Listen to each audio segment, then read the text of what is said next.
name's Justin Grays. Been a fan of the Honor Harrington series for several years. I actually accidentally found it when I was a member of the science fiction book club. It was one of those things where they sent you books to check out, and you either send them a check or send the book back.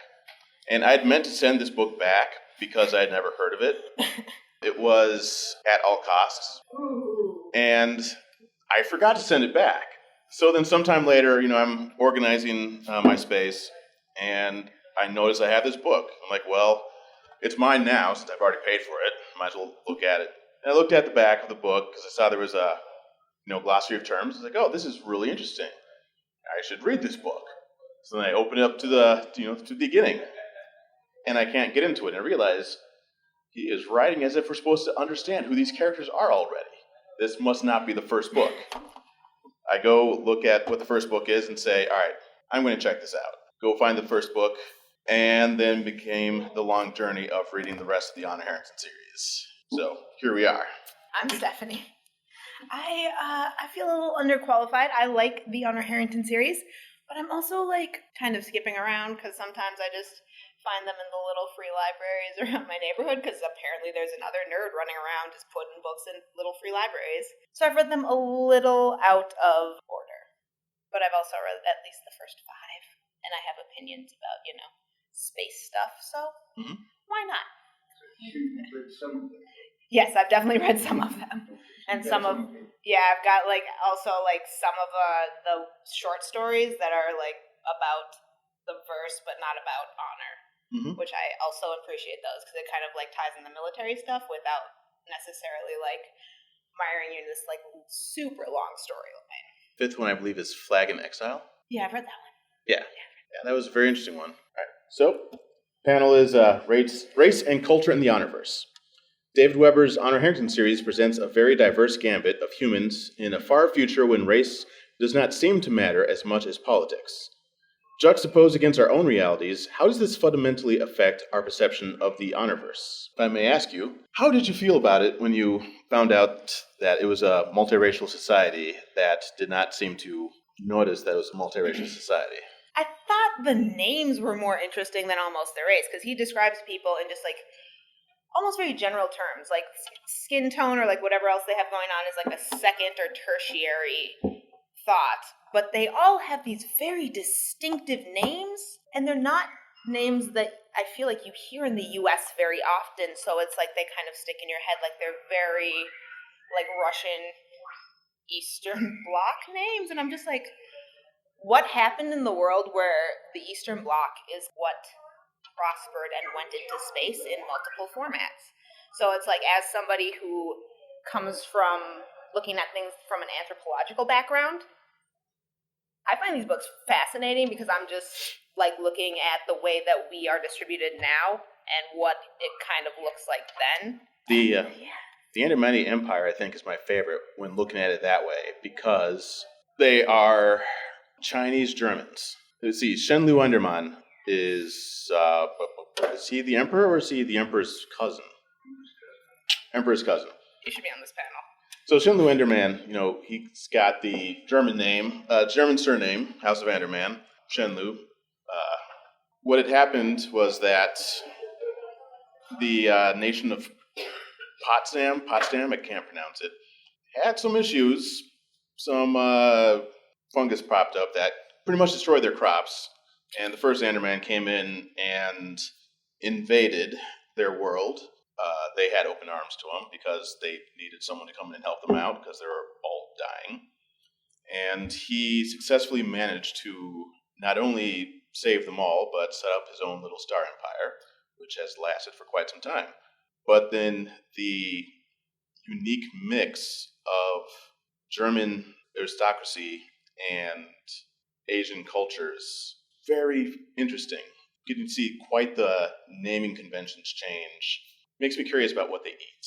But it's also where did the aristocracy come from? Because as once again, people from the United States, we like to think that democracy is just charging around the world. So why are these people all dukes? First Anderman was crazy. That's just where it comes from? Oh yeah, he thought he was one of the reincarnated kings of Prussia. Sure, yeah, that Yeah. checks out. So he was such a successful mercenary that when he set up his empire, and when the people of Potsdam said, "Hey, come on in, you can take us over because we're going to die otherwise," they went along with it, and it's worked so far. So it's gotten to the point where they don't trust democratic forms of government because they're too unstable. This is the in-universe explanation. That's really the base real policy. This is working quite great. Yeah. So they're slowly expanding because they are expansionistic, but they're not greedy about it. If an opportunity comes up, we'll take it. Mm-hmm. Doesn't, stay where we are. But then you have other people that, in opposition to that, are greedy about it. Oh, yeah. So it's The Havenites. oh yeah, There's plenty of democracies around. Okay? Honor's kingdom is obviously based on the British model of a parliamentary democracy with a monarchy that is more rule than reign, more reign than rule. You got the two houses on it. They set that up deliberately because the people who funded this particular colony wanted to be its aristocrats. So they Manticore Colony Ltd. They had the money. and it And behooves then them. other people who joined it said, okay, if you have enough money, you're going to be the yeomanry. The more money that you can buy into the aristocracy or not, you're just one of the commoners. And that actually happened as well because there was a plague and they needed to bring more people in. But they also did not want to give up their way of life to a bunch of newcomers at once. And they do that on multiple worlds because they're doing that in like the Stephanie Harrington Tree Cat stuff, where it's just like, hey, if you have enough money, come here and you get to be a part of the aristocracy, which is just That is Manticore just a couple hundred years before the book series happened. Yeah. So it's the same place. okay, all right. They also did the constitutional monarchy on Torch. Mm-hmm. They're related books. Yeah, The but free Torch. genetic slaves deciding monarchy was the way to go. Well, yeah, It's but like, they're. why? I have a slight problem with Torch, being that their saviors are Victor Kasha and what the hell is her name from Soul? Oh, this is going to bother me. So we have a Solarian, a Havenite, and two Manticorans. Actually, Manticore. No, there was a Solarian as well. The Great Kaja. Oh, Her. Lonnie, something like that. No, Barry is. Okay, technically she is also from Soul. She was born on Earth. She was born on Earth, yes. Though the whole setting up monarchy on Torch seemed weird to me. It is. But you're talking about people who were slaves who have never lived in a democracy. And they're just trying to set up something to get it going. You may decide to change it later. This looks like the easy solution because for some reason, to their way of thinking, this one person looks like a unifying symbol. Is that not an oppressed way of thinking? Like sometimes I read these books and I'm like, That's what I came across with, yes. That develops and the slave ship Yeah, that's the point we see. personalities of people there. So far, they don't really have a government. So catch hand. It's like, the early Revolutionary Committee of the United States. They haven't really formed a government yet. Nobody's voted on anybody yet. So it's really too early to tell. But it would be interesting to see because this is something that has not happened before in the universe that he set out. Then you get societies like Beowulf, which is very democratic and totally different and old and established. So, Oh, yes, the Board of Directors. is how long the society has been going as to where they are governmentally and how they treat people. But you're right, in terms of this universe, race seems to be pretty much, it doesn't matter, which is what it used to be on Earth. You go back to the Roman Empire, for instance, color had no meaning in terms of slavery or not. Anybody could be a Roman or been a slave. In terms of color, it was irrelevant. I was going to bring that up, actually, later on. There are two Roman emperors whose names that I really should have written down. I think one of them was Severus Septimus or something like that, were black Africans who were Roman emperors in early Roman Empire, and that was just a thing. but I was going to relate it to something in the Honor Harrington series at a later point here. Beowulf, though, was very interesting because their culture, their system of government that their culture felt comfortable with was having a board of directors. So instead of having a president or a king or anybody, it was the chairman of the board. And then each different aspect of their government was part of the board of directors. And they also had directors without portfolio or whatever they called that. So people who worked for the government, So but like they ran it like a business. like Beowulf, like the North, Scandinavia. Where is it? Beowulf is a member of the Solarian League. Oh, I I'm talking about the planet Beowulf in the Solarian League. I'm just over here like Yes. we're talking about mythology on Earth again. What are we doing? No, Sorry, that's my bad. not that my Beowulf. bad, everybody. It's all good. We're talking about planet. Okay, cool. Yeah. That was a very interesting setup. Because I'd never really thought about trying to run an entire society like that.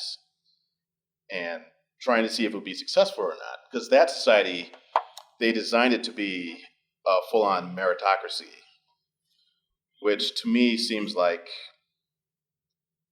in a real world it wouldn't really work very well. Well, I feel like he explores Mhm. so many forms of government because they work so well on paper. Like, everything he's looking at is a theoretical thing where people are either being very good or very evil. Like, there's less gray, and maybe that's a little bit because you're pretty much always on Honor's side. Mhm.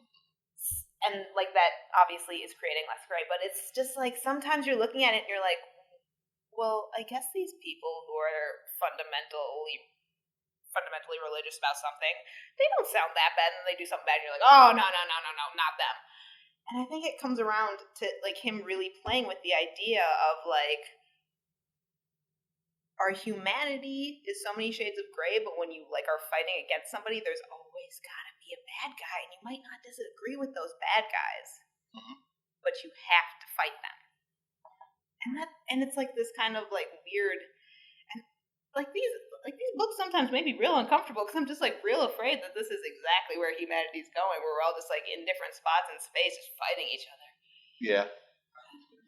My impression of Beowulf started out that way, but by now it looks like there are sort of families that tend to be the directors.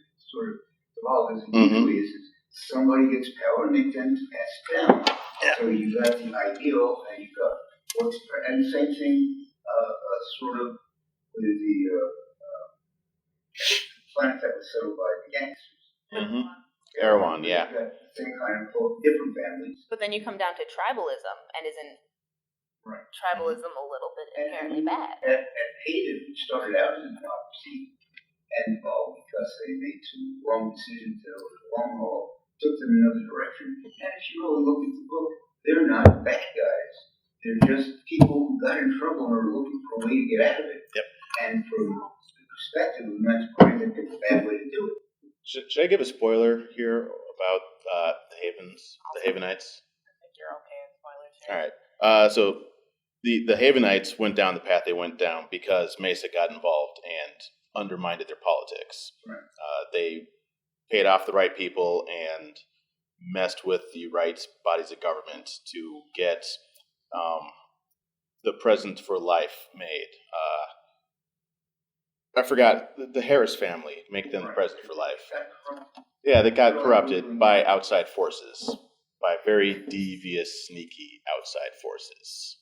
You mentioned it, there are an awful lot of oligarchies. Like a disturbing. Erewhon's an oligarchy, Beowulf has turned into an oligarchy. Yep.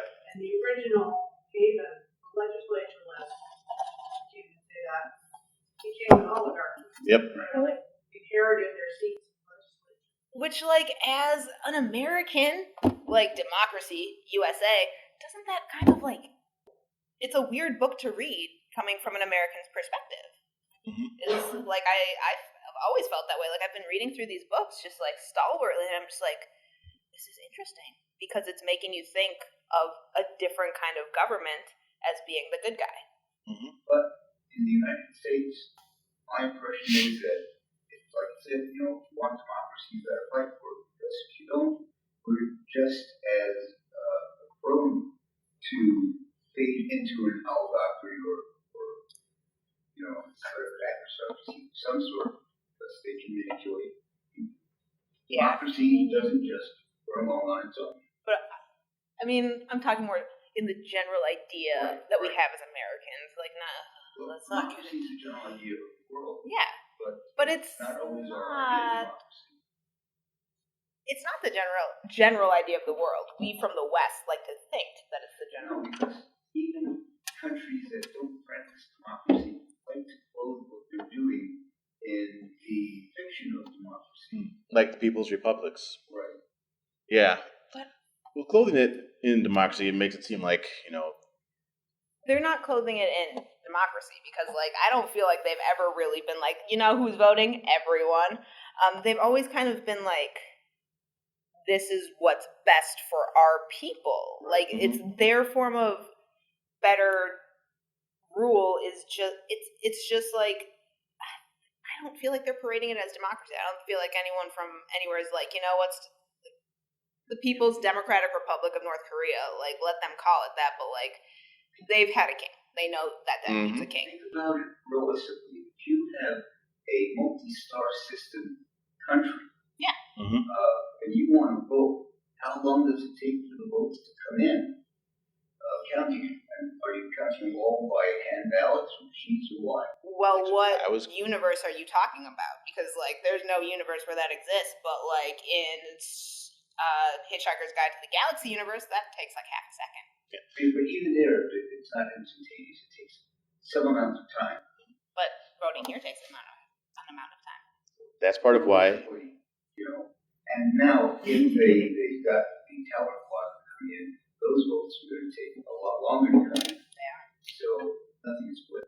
So they have faster ships and FTL communication now in the Telebat Quadrant. The Solarian League, I find the Solarian League to be fascinating. Because to me, the Solarian League, excluding how massive it is and how long would it take for the furthest reaches of the Solarian League to get any message to Earth, always seemed to me to be like, what if the United States kept the Articles of Confederation instead of moving to the Constitution? The central government has no power unless everybody agrees to it, and one veto will shut everything down. So it is only runs because they have a bureaucracy running in the background with permanent undersecretaries keeping the thing moving because it is so riddled with holes. I think it's more like the League of Nations. It is totally powerless. The UN is not quite as powerless. See, but, it's not that far advanced from it. Once you have any one veto with hundreds of members, you can only pass the most bland of things. So it really is an association rather than a country. It's a league. It's not a government. But it's supposed to be a central federal government, though. I mean, it has a president and a prime minister because it is a parliamentary presidential system. And I felt it was more like the Confederation instead of the League of Nations because it is supposed to have some sort of central authority that has an final overall say, but without the teeth to enforce it, even though they're the ones who are supposed to set all economic, military, and diplomatic policy for everybody equally. Although they have the Solarian League Navy. Yeah, it's because the bureaucracy runs it. But that's like the UN having peacekeepers. Well, I guess. Yeah. But we supply the peacekeepers. Yeah, but that's like the same thing. If you're adding that many people to this big thing, it's going to diffuse the power, especially if you have one person claiming that all of us in this region are a power also. Like when you're... I think it makes sense that under those conditions, the individual departments of government would be what's actually running it. Because they don't get any real leadership from who's supposed to be giving them, so they take it for themselves. Well, I think the military, they're essentially run themselves.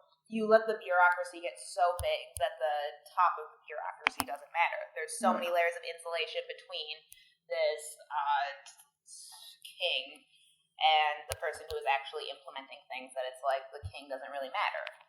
And I feel like with the language that's going on, that's kind of how I feel sometimes about these books, where it's just like everything is so far separated, and maybe that's because they're talking in languages of monarchies, where it's just, I don't know how we get from world power here to galaxy power here, sort of. Like, sometimes that's how I feel. I've noticed that race does not seem to play any part, especially in some of the stuff from the Italian part.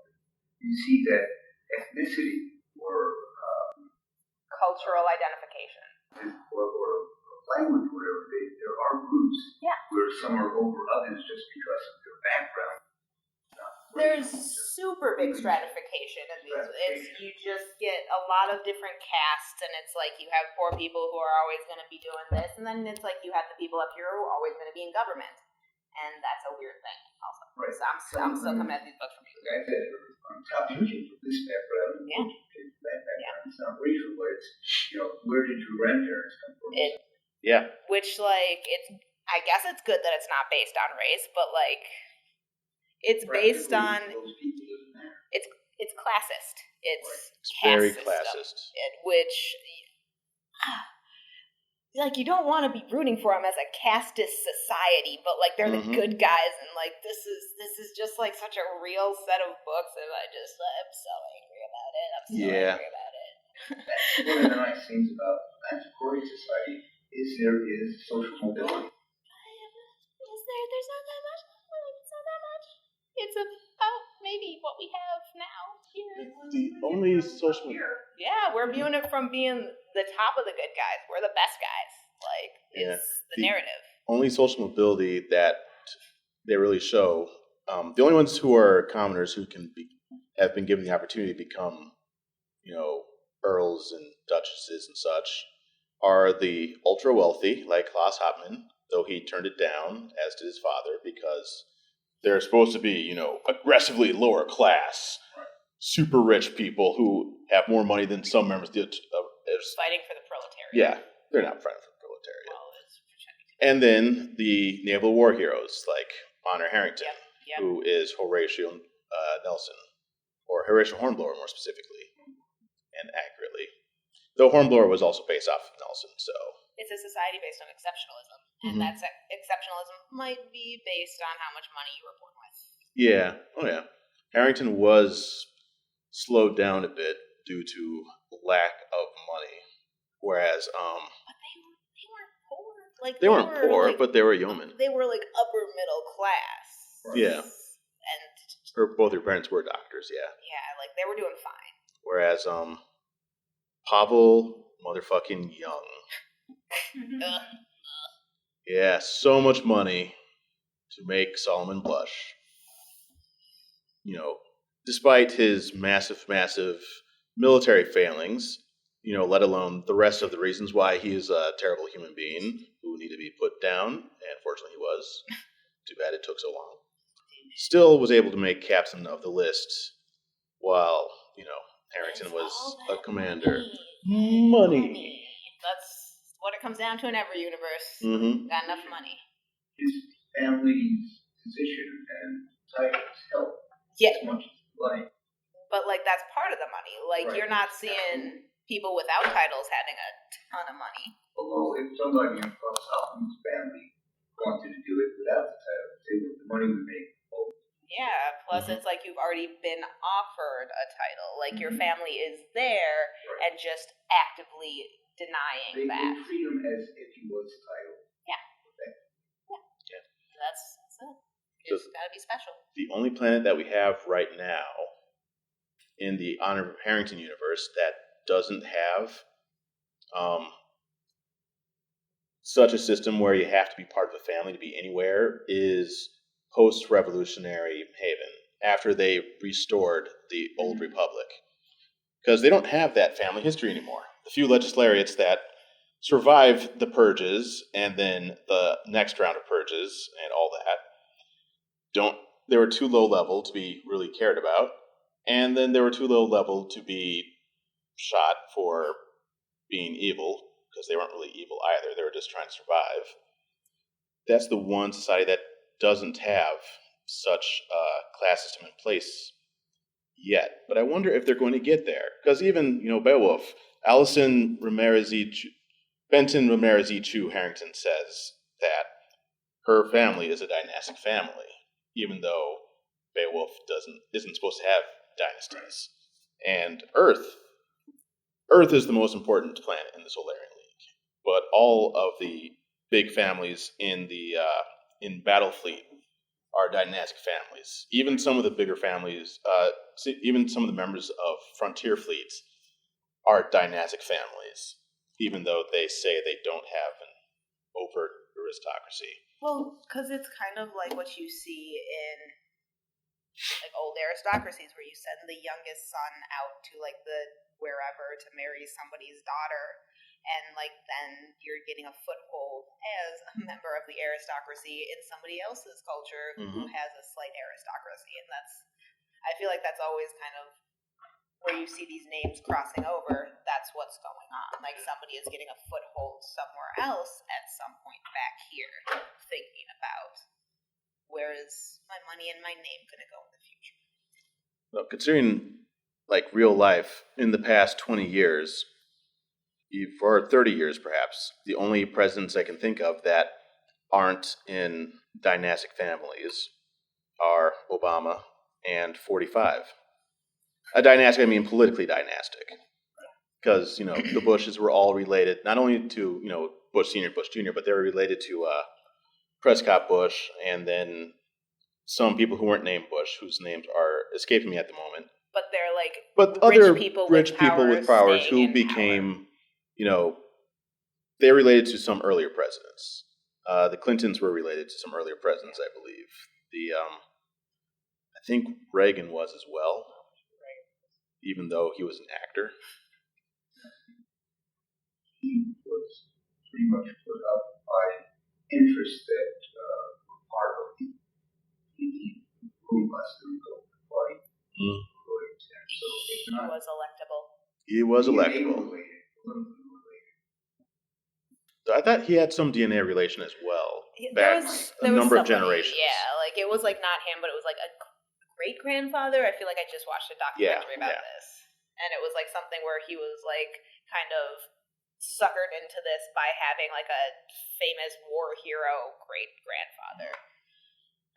How did he even become?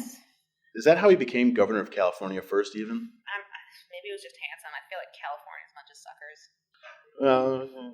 He was approached by this group of conservative Republicans who wanted him to be from their interests, and they thought that he, as an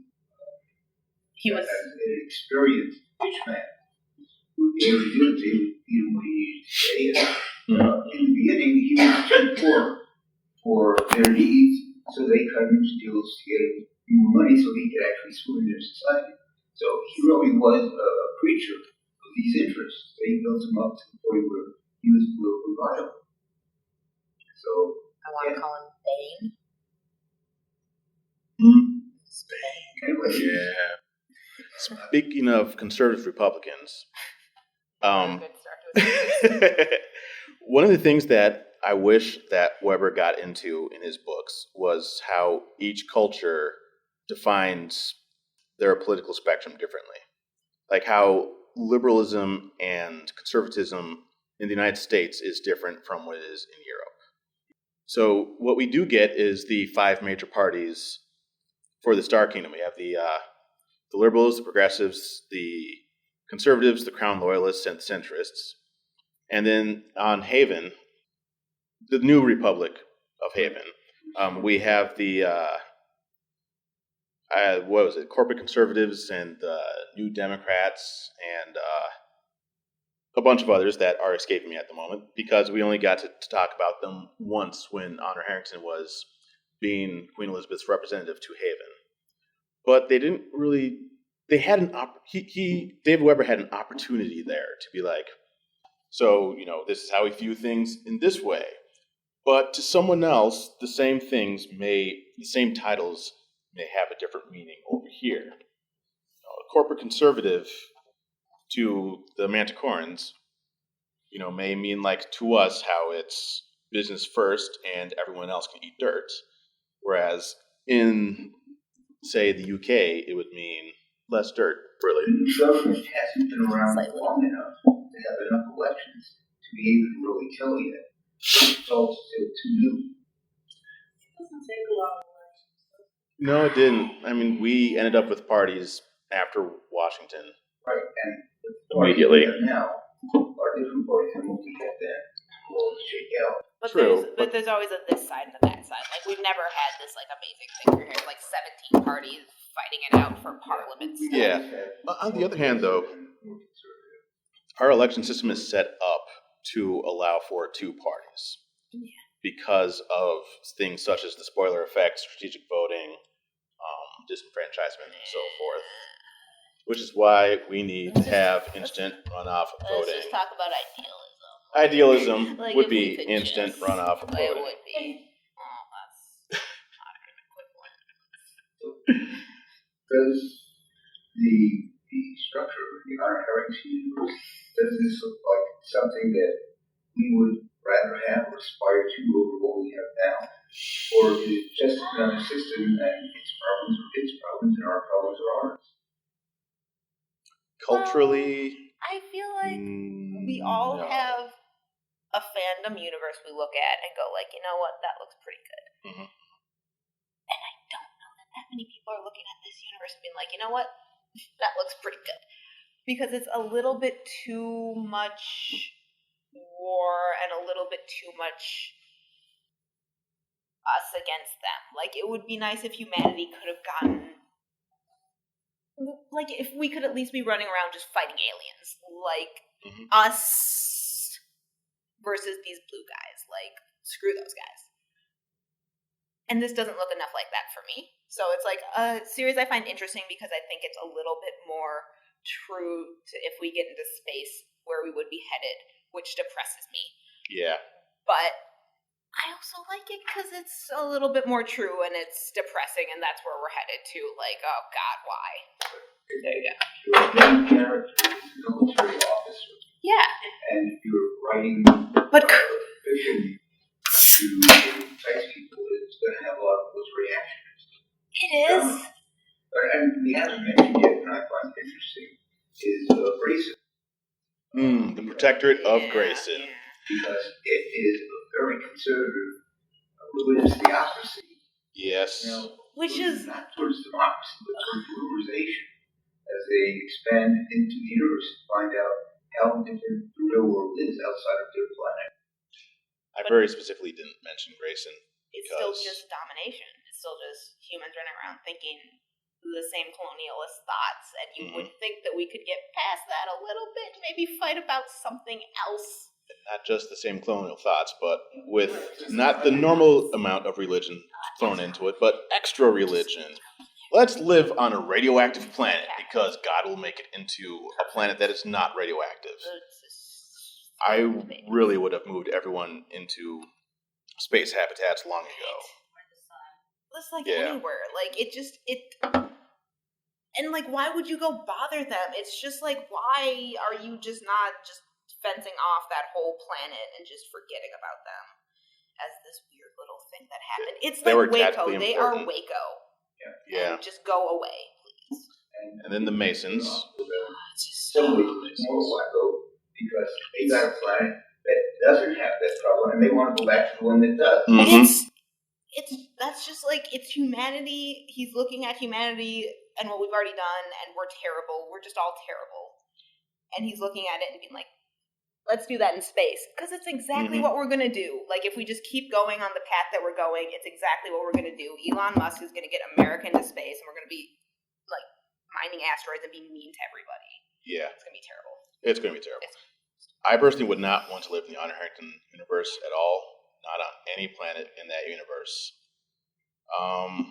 I mean, it's a universe where slavery is an open and acknowledged thing. And not everybody agrees that it's wrong. And even half of those agree that it's wrong. Yeah. And then even half of those who say publicly, yes, it's wrong, privately go, no, I like having slaves around, actually. It's free labor. Yeah. Free pointless labor because it's cheaper to use machines. I think that a lot of them are more interested in having sexual. Oh, yeah, there's the sexual slaves, too. I mean, yeah. if you're having slaves, you're going to have... Not even really slaves, but more pets. Well, I mean... They suppress their... Slavery is all about power. Slaves so are it's just treated exploring worse than power. pets. They suppress their intelligence for their sexual... Yeah. I mean, that's what you always do. You always don't educate slaves and take advantage of them. That's like what you're doing in slavery. Yep. And so it's like if you have that they're not educated, they're actually reduced in intelligence. Yeah. I mean, like that's what slavery is doing. Literally like what slavery is about. No, like you're look who you're totally successful in that. Like it's the demoralization of an entire group of people who you own. Mm-hmm. So, like, that's what they're doing. No matter how they want to look at it, that's what slavery is. You're demoralizing people in this way. And slaves are not pets. They are less than pets. Pets are being kept as... You love a pet. You love a pet.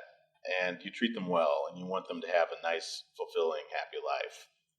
Slaves, not so much. Like, that is the most base labor. Like, if you're talking in Marxist terms, these people are just machines. And we're talking two different groups here. There's the slaves that are used for labor and that sort of stuff. But it's not different. Your labor... The genetic... They're designed to do different jobs, but the reason you have slaves is not because it's more efficient than having machines. It's because of the way you feel about yourself that you have somebody that you subject. Right there. You have the right to do anything you want to. It's power. Like, no matter what type of labor that slave is doing, you have power over them. And that is what a master of a slave is. Mm-hmm. No matter if they're having sex with them, no matter if that person is a minor, no matter if that person is working in a field. That is what slavery is. You know, that makes me worried about the sex bots that we have right now and where we're going with them. AI really upset sex bots. Yep. And that'll be what destroys us as a culture. Yeah. The entire world. Well, I, for one, welcome our robot overlords. At least they'll be good looking. Yeah. Well, that little kid who thought the water heater was a robot, that kid's probably going to be okay. Plus, that kid was adorable. There was a little kid. This happened, I think, was a year ago. It was caught on film. The YouTubes, yeah. On the YouTubes, going, "Hello, robot," and walks up to it and gives it the water heater big hug and says, "I love you, robot." And is it not really warm? I feel like a water. It was outside. Yeah, it was a junked one. Oh, so but, it's just the internet's collective heart melted because it was so adorable. Because it's a child loving. But when we actually put a robot out there to like hitchhike and stuff, it oh, to, like, goddamn Philadelphia! Fucking it's Philadelphia! trash. Well, okay, but that's Philadelphia. Like, Philadelphia is the city of brotherly love. And it is a trash place. It is a trash place. They have to Crisco every poll in the city when they win an event or lose an event. Yeah, just after an event. Just like day-to-day life, everything is Criscoed. I'm worried about, if we go into space, we end up with Space Philadelphia. That's good. That is one of my fears. Let's give them the moon. Let's give Philadelphia the moon. No, the moon's too close. We don't need keep your close enemies closer. We need like a good colony on Mars. Philadelphia on the moon. I have a feeling that there won't be that because it will be too deadly to be that insanely uncontrolled in your environment. Just put them in a bubble. I don't think it's not Pluto. It's not even a planet anymore. It's like it's a dwarf planet. I I'm good with that. They're too far away. See, Oh. the thing with being at the moon is that I just they wanna keep can an bomb eye on us without even using a bomb. But like They just have to take big rocks throwing and stuff lob them at us. And the moon's not that far away, so they can hit with some pretty good accuracy. I don't know. Yeah. So let's just Yeah. destroy Philadelphia and move on as a people. Don't That sounds good. So Look, I forgot what those bombs are called. It's named after an author. The author who wrote Starship Troopers. And the moon is Highland bombs. That's what they're called because of the moon is the heart's mistress. In that book, they That stupid All right. witchcraft that they did. yeah, but in that book they bombed the Earth with moon rocks. Well, asteroids anyway that they threw from the moon, and now they're called Highland They bombs. just like put up a catapult somewhere else. Hey, it is I would- cheap okay. and it is effective. if Philadelphia wants to attack us from the moon, I would honestly be like, fine, Philadelphia, bring it. Like if we don't have like a planetary defense system by then, Mhm. we deserve it. Yeah, we do need a planetary defense system. Yeah. So asteroids at least are coming for us. Yeah. Planetary defense is not also That's not what? not also a weapon. Yeah, I Yes. mean, like it depends on how you frame it. Yeah, rockets that It's don't a turn around and defense system. rocket back at us, because that could be. See, fractional velocities are super dangerous. That's a lot for yourself. Yeah, Yeah. It's rough. It's rough times. But on the other hand, the United States is the only nation to bomb the United States. So Yeah. we have bombed ourselves so many times. And when I say bomb, I mean nuclear weapon bomb. Yeah, it's just Arizona. There's a lot of awkward Mesa? things here. Where was that? Arizona, right? No, That's Mexico. one of the places. Mexico, Bikini Atoll. Oh yeah, but that's not really like near us. Yeah, but that's how we got SpongeBob. Gross. No, seriously, that I is know why we that's have how we got SpongeBob. Well, it's like the worst form of Godzilla. Like honestly, Talking sponges? just talking sponges. I would rather have a giant lizard. Yeah. That would be different. We're- We'd probably be safe in Minnesota, actually. We'd totally be safe. Like they're Not in told the summer. not in the summer. Like, but we could just go further north to Canada. Yeah. Just chill in a. Unless we had one of those winters like, summers like in, what year was that when it snowed in August? Was that That's not a real 89? thing. That's not a real thing. There was snow in June once. That's gross. Yeah. I don't remember. The only month that Minnesota has never ever seen snow, July. according to our records, is July. Don't say never. On your Coming birthday. this July. Don't ever say that. I always tell people it almost never snows on my birthday. Science says. I mean, I listen to science, not but in America. she blinded me with science and failed me in astronomy.